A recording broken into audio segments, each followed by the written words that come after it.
Imenichokesha. Na hata hiyo kliniki sijui nilikuwa nimeambiwa. Reibina. Tena. Sasa shughuli kilele yako ni nini unasema? Nikienda mahali unanikutanisha tu kwa barabara. Shida yako ni gani wewe tumetoka kukupeleka hata hata nirudi penye nimetoka. Sasa wewe, shida yako inakuanga nini sasa na wako nyumbani? Wagani wako nyumbani. Watoto. Ni wewe unalishanga watoto. Wewe tumekusaidia kupeleka watoto.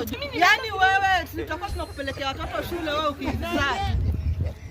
Ama unataka kutengeneza timu ya Gor Mahia?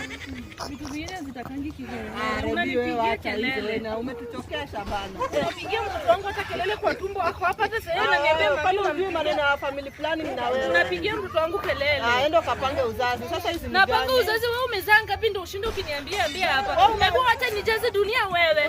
Kwa sababu Biblia inasema tujaze dunia wewe. Una shule mbinguni wewe. Kuzaa ndio kuzuri wewe. Una shule mbinguni wewe. Wewe gani mbinguni unashinda wachana na mimi maana siwezi kuhubiri tena. Haya, upasta yani hata ulikuwa unaniambia niokoke kazi ni hii, niokoke kazi hii. Mimba nikiwa nimemzaa kama ni yangu. Hii mimba inakuashashia wapi? Mzima. Tulinipelekea watoto shule na shida ukizipata kila na wengine hata tena umebeba mimba nyingine. Wachana kunipigia kelele. Unapigia sasa utasaidiwa nini? Wengine unapiga kelele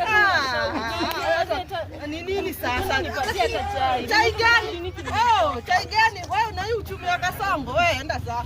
Sasa wewe ni nani? Kazi ni kunipigia kelele na kuniambia nipangie uzazi. Wakati nalisha watoto wangu nyinyi mnakuanga. Unaniuliza kama kuna shule binguni. Nitarewadewe binguni. Wacha hata ni exchange njia. What kind of human being is this woman trying to locate my life every now? What are you saying? Nimetoka mimi mwenyewe unanifuata kama kupe. Aibu.